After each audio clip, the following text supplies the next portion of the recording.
کیا نماز میں بسم اللہ پڑھنا واجب ہے؟ کیا بسم اللہ الرحمن الرحیم نماز کی پہلی رکعت میں پڑھی جائے گی یا ہر رکعت میں پڑھنا وہ لازم ہے؟ بھائی لازم کسی رکعت میں بھی نہیں ہے، سنت ہے، بہتر ہے جب پہلی رکعت میں آپ اللہ اکبر کہہ کے نیت باندھتے ہیں تو ثنا پڑھیں، ثنا کے بعد اعوذ باللہ من الشیطان الرجیم، پھر بسم اللہ الرحمن الرحیم، پھر سورہ فاتحہ پڑھیں۔ سورہ فاتحہ کے بعد اگر آپ درمیان سے کہیں سے تلاوت کر رہے ہیں سورت کے تو پھر بسم اللہ نہ پڑھیں، اگر سورت کے شروع سے تلاوت کر رہے ہیں تو پھر بسم اللہ الرحمن الرحیم دوبارہ پڑھیں، اور جیسے الم تر کیف فعل ربک پڑھ لی یا قل هو اللہ پڑھ لی تو سورت شروع کرنے سے پہلے بسم اللہ پڑھیں آپ، سنت ہے۔ پھر جب دوسری رکعت کے لیے آپ کھڑے ہوں گے تو پھر سورہ فاتحہ سے پہلے بسم اللہ، اور پھر جب سورہ فاتحہ پڑھ کے نئی سورت شروع کریں گے تو بسم اللہ۔ اگر سورت شروع نہیں کرتے، قرآن کے درمیان سے پڑھتے ہیں تو پھر بسم اللہ نہ پڑھیں، کیونکہ بسم اللہ سورت شروع کرنے سے پہلے پڑھنا سنت ہے۔ تو چاہے سورہ فاتحہ ہو یا کوئی نئی سورت ہو، اس سے پہلے بسم اللہ عام حالات میں بھی پڑھنی چاہیے اور نماز میں بھی۔ ہاں سورہ توبہ جب آپ پڑھیں گے تو پھر اس سے پہلے بسم اللہ الرحمن الرحیم نہ پڑھیں آپ، لیکن یہ واجب نہیں ہے، میں نے بتایا سنت ہے، چھوٹ جائے تو کوئی گناہ نہیں ہے۔ کیا خدا حافظ کہنا غلط ہے؟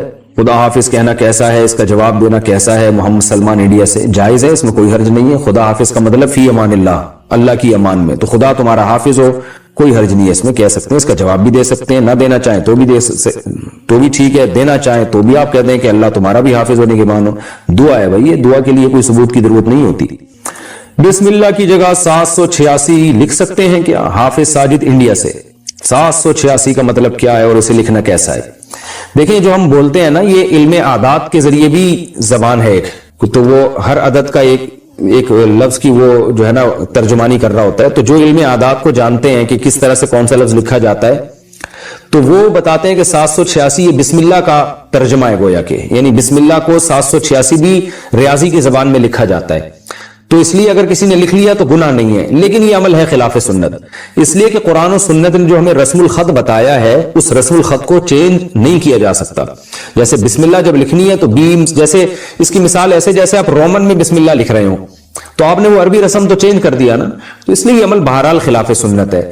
تو اللہ کا نام لیں پورا تمیز سے، بسم اللہ الرحمن الرحیم۔ آپ صلی اللہ علیہ وسلم جتنے بادشاہوں کو خط لکھتے تھے بسم اللہ لکھتے تھے۔ حضرت سلیمان علیہ السلام نے ملکہ سبا کو خط لکھا تو اس میں کیا لکھا؟ انہ من سلیمان وانہ بسم اللہ الرحمن الرحیم۔ ملکہ سبا خط پڑھ کے بتا رہی ہے کہ اس میں لکھا ہوا ہے بسم اللہ الرحمن الرحیم۔ تو جن الفاظ کے ساتھ قرآن نے بیان کیا بسم اللہ کو، حدیث نے بیان کیا، آپ اسی الفاظ کے ساتھ لکھیں، یہ فضیلت جبھی حاصل ہوگی۔ بعض لوگ یہ کہتے ہیں کہ جی وہ بے ادبی بھی تو ہو سکتی ہے، اخبار وہ کاغذ کے نیچے بھی تو اللہ کا نام گر سکتا ہے، تو دیکھیں یہ کام تو نبی بھی سوچ سکتے تھے۔ نبی جب غیر مسلم بادشاہوں کو خطوط لکھ رہے تھے تو وہ تو بسم اللہ لکھا کرتے تھے آپ صلی اللہ علیہ وسلم۔ حضرت سلیمان علیہ السلام نے جب ملکہ سبا کو خط لکھا اس میں بسم اللہ لکھی، حالانکہ وہاں خطرہ موجود تھا کہ ملکہ سبا کہیں غصے میں آ کے پھینک نہ دے نیچے، تو دیکھیں اگر کوئی پھینک رہا ہے تو اس کا اپنا ہیڈک ہے، وہ اس کی وجہ سے یہ تھوڑی کہ اللہ اس کے رسول کا نام کاغذ پہ لکھنا ہی بند کر دیں گے ہم، یہ تو غلط ہو جائے گا پھر۔ تو اس لیے ہمیں یہی پتہ چلتا ہے کہ ہم جب بھی کسی کو تحریر لکھیں کوئی اہتمام والی ہو، وہ بسم اللہ الرحمن الرحیم سے ہمیں شروع کرنی چاہیے، اور اگر وہ بے ادبی کرتا ہے تو یہ اس کا ہیڈک ہے، یہ آپ کا ہیڈک نہیں ہے، اور کرتے بھی نہیں ہے عام طور پر مسلمان ہے الحمدللہ، تو غیر شعوری طور پر ہو جائے تو ایک الگ بات ہے۔ 786 لکھنے میں نقصان یہ ہے کہ آپ اللہ کا نام لیتے ہوئے کنجوسی سے کام لے رہے ہیں۔ ہمارے حضرت فرمایا کرتے تھے کہ جو لوگ 786 لکھتے ہیں ان سے ایک سوال یہ ہے کہ اللہ کا نام لکھنے میں کیا آپ کی سیاہی زیادہ گھس جائے گی پوری بسم اللہ لکھنے میں؟ اس لیے آپ کر رہے ہیں کہ اتنا میرا جو ہے نا اسراف ہو جائے گا، خدا رکھے، تو کتنی سیاہی گھس جائے گی آپ کی؟ یا آپ اس لیے لکھ رہے ہیں کہ ٹائم بچا لیں گے؟ تو 786 لکھنے میں اور پوری بسم اللہ لکھنے میں سیکنڈ کا بھی فرق میرا خیال ہے بہت ہی کم آتا ہو، تو اتنا سا ٹائم بچا کے آپ نے کیا کرنا ہے؟ تو اس لیے جو پراپر وے ہے، جو پراپر طریقہ ہے بسم اللہ الرحمن الرحیم کا، اسی طریقے سے لکھنی چاہیے، اور درود شریف بھی پورا لکھنا چاہیے۔ جب ہم نبی کا نام لکھتے ہیں تو بعض لوگ صرف اوپر چھوٹا سا سواد ڈال دیتے ہیں، یہ بھی غلط ہے بھائی۔ آپ کیوں کنجوسی سے کام لے رہے ہیں کہ آپ اپنا ٹائم بچا رہے ہیں؟ تو نبی کے درود پڑھنے میں جو ٹائم خرچ ہوگا وہ تو قیمتی بن جائے گا، نبی کا درود لکھنے میں جو ٹائم خرچ ہوگا وہ تو قیمتی بن جائے گا۔ تو نہ اس سے ٹائم بچ رہا ہے، نہ آپ کے قلم کی سیاہی بچ رہی ہے۔ کتنی بچا لیں گے سیاہی؟ کیا کرنا ہے آپ نے؟ کیا اس سے بزنس کرنا ہے؟ جو پین میں آپ کے تھوڑی سی بال پین میں تھوڑی سی سیاہی بچ جائے گی تو کیا اس کو بیچنا ہے آپ نے مارکیٹ میں؟ تو خامخواہ کی ایک چیز ہے۔ تو جو پراپر وے ہے درود شریف لکھنے کا صلی اللہ علیہ وسلم، یہ پورا بولا بھی پورا کریں اور لکھا بھی پورا کریں۔ بولنے سے یاد آیا، بولتے بھی لوگ ادھورا ہیں۔ اکثر میں نے لوگوں کو دیکھا ہے آپ صلی اللہ علیہ وسلم نے فرمایا، نبی صلی اللہ علیہ وسلم نے فرمایا، او بھائی پورا بول دو۔ نبی صلی اللہ علیہ وسلم نے ارشاد فرمایا، آپ صلی اللہ علیہ وسلم نے ارشاد فرمایا، رسول اللہ صلی اللہ علیہ وسلم نے یہ کام فرمایا، تو پورا صلی اللہ علیہ وسلم تمیز سے بولنا چاہیے. یہاں بھی جو شارٹ کر دیتے ہیں نا صلی اللہ علیہ وسلم، اس سے بھی پتہ نہیں کیا ہو رہا ہے. باقی ساری بات پوری تمیز سے تجوید کے ساتھ وہ ایک ایک حرف جو ہے نا پورے طریقے سے ادا کر رہے ہوتے ہیں. جہاں درود شریف کی بات آئی ٹائم بچانے کے فکر شروع ہو جاتی ہے، تو یہ طریقہ بھی غلط ہے. تو اس میں آپ کتنا ٹائم بچا لو گے، کتنے سیکنڈ بچا لو گے آپ، اور کیا بچا کے آپ کیا کر لو گے اس میں. تو جب درود پڑھیں، نبی صلی اللہ علیہ وسلم نے ارشاد فرمایا. بات چل پڑی ہے تو سلام بھی ایسا ہی ہے.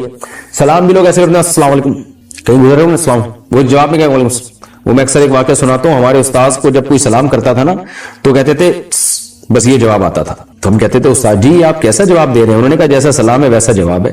کہہ رہے سلام میں ہلکی سی آواز آئی ہے، بس اتنی سی آواز آئی ہے السلام، تو جواب ہے السلام. تو وہ ان کو تنبیہ کرنے کے لیے نا السلام علیکم، جواب آ رہا ہے وعلیکم، یعنی وعلیکم السلام، بس ہلکا سا سین. تو یہ طریقہ صحیح نہیں ہے. سلام کریں السلام علیکم، السلام علیکم ورحمۃ اللہ، السلام علیکم ورحمۃ اللہ وبرکاتہ. سلام کی قرآن نے ایسی تعریف کی ہے سورہ نور میں، تحیۃ من عند اللہ مبارکۃ طیبہ. اے ایمان والو جب گھروں میں داخل ہو فسلموا علی انفسکم، گھر والوں کو سلام کیا کرو. یہ اللہ کی طرف سے ملاقات کے وقت ایک دعائیہ کلمہ ہے جو اللہ کی طرف سے گفٹ ہے، مبارک ہے، پاکیزہ کلمہ ہے. تو اللہ نے سلام کی اتنی تعریف کی ہے تو آپ اس سلام ہی کو پی جاتے ہیں، السلام علیکم السلام علیکم اس طرح کر گھما رہے ہوتے ہیں. تو پراپر تمیز سے سلام کیا کریں. دعا ہے یہ، السلام علیکم ورحمۃ اللہ وبرکاتہ. آپ پر سلامتی ہو اللہ کی طرف سے، اس کی رحمتیں بھی اور اس کی برکتیں بھی. تو خالی تھوڑا سلام بھی کر سکتے ہیں، السلام علیکم، یہاں تک بھی.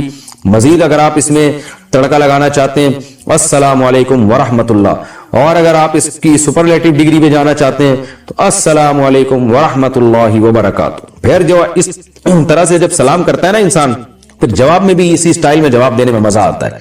تو ایسے کوئی سلام کرے تو آپ جواب دیں وعلیکم السلام ورحمۃ اللہ وبرکاتہ. ایسے خاندانی طریقے سے ہونا چاہیے. بسم اللہ بھی خاندانی ہونی چاہیے، بسم اللہ الرحمن الرحیم. بسم اللہ، یہاں بھی لوگوں کو دیکھا ہم نے گھما دیتے ہیں، وہ بسم اللہ الرحمن الرحیم ایسے پڑھا کریں. نماز پڑھتے ہوئے انسان کو کتنی دور سے کراس کیا جا سکتا ہے؟ اگر چھوٹی مسجد ہے، چھوٹی مسجد کا ہال ہے تو اس میں تو کہیں سے بھی کراس نہیں کیا جا سکتا. لیکن اگر بڑی مسجدیں، عام طور پر آج کل بڑی مسجدیں ہی ہوتی ہیں یا ہال بھی بڑے ہی ہوتے ہیں، یا میدان میں نماز پڑھ رہے ہیں، تو اگر سترا ہے تو سترے کے آگے سے گزرا جا سکتا ہے. لیکن اگر سترا نہیں ہے تو جو نمازی ہے نا جہاں وہ نماز پڑھ رہا ہے اس کے آگے سے 3 صفوں کے آگے سے بالاتفاق گزرا جا سکتا ہے. بعض علماء نے 2 صفوں کا بھی کہا ہے، لیکن احتیاط اسی میں 3 صفیں، یعنی ایک صف تو وہ جو جہاں بندہ نماز پڑھ رہا ہے وہ، اور اس کے آگے کی 2 صفیں. کبھی ضرورت ہو تو 2 صفوں کے بعد سے بھی گزرنے کی گنجائش ہے. محمد عمار سہارنپور سے، کیا مسلمان غیر مسلم کی شادی میں جا سکتا ہے؟ کسی بھی غیر مسلم کی تقریب جن کا ان کی مذہبی تقریب سے تعلق نہ ہو اس میں جانا جائز ہے. مذہبی تقریب نہ ہو تو شادی مذہبی تقریب نہیں ہوتی. یہ تو ہر قوم میں نکاح اور شادی بیاہ ہوتا ہے، تو ان کی کوئی دعوت ہے اس میں بھی جا سکتے ہیں. لیکن شادی بیاہ کی دعوتوں میں جانے میں اس کی اہمیت نہیں ہے کہ وہ جس کی شادی ہو رہی ہے وہ مسلم ہے یا وہ غیر مسلم ہے، بلکہ اس کا تعلق اس سے ہے کہ وہاں گناہ ہوں گے کہ نہیں ہوں گے. اگر موسیقی ہے، ناچ گانے ہو رہے ہیں تو ایسی محفل میں جانا جائز نہیں، چاہے مسلم ہو چاہے غیر مسلم. تو غیر مسلم تو عام طور پر اپنی شادی بیاہ میں بہت ہی دھوم دھڑکے کرتے ہیں اور شراب کباب بھی چل رہی ہوتی ہے ان کے ہاں. تو ایسی محفل میں کسی مسلمان کا جانا، چاہے یہ محفل مسلمان کی ہو یا غیر مسلم کی ہو، گناہوں کی اس طرح کی محفل میں شادی بیاہ کی تقریب کے لیے جانا جائز نہیں. مفتی صاحب میں حنفی ہوں لیکن کبھی کبھار آمین زور سے پڑھتا ہوں، کبھی کبھار رفع الیدین بھی کرتا ہوں، کیا ایسا کرنا صحیح ہے؟ امام ابو حنیفہ اور ان کے دونوں ساتھی اور اہل کوفہ ابراہیم نخعی رحمہ اللہ تعالی، سفیان ثوری جیسے محدثین، جرح و تعدیل کے ائمہ، وکیع بن جراح، یہ بڑے بڑے ائمہ گزرے ہیں، اور عبداللہ بن مسعود اور حضرت علی رضی اللہ تعالیٰ عنہ کے جو اصحاب تھے ان کے بارے میں یہ ثابت ہے کہ وہ رفع الیدین کے بغیر نماز پڑھا کرتے تھے، اصحاب کوفہ بھی اور اہل مدینہ بھی. تو اس سے استدلال کیا گیا ہے کہ نبی صلی اللہ علیہ وسلم کا آخری عمل ترک رفع الیدین تھا. اگر رفع الیدین کو سنت مانا جائے تو 2 سردوں کے درمیان بھی پھر نبی صلی اللہ علیہ وسلم نے رفع الیدین کیا ہے. لیکن جو اس کا جواب ہے وہی باقی کا جواب ہے. عبداللہ بن مسعود کی حدیث کی وجہ سے اس پر میں بہت دفعہ ڈیٹیل میں بات کر چکا ہوں. ان سب کا خلاصہ یہی ہے کہ ہماری رائے میں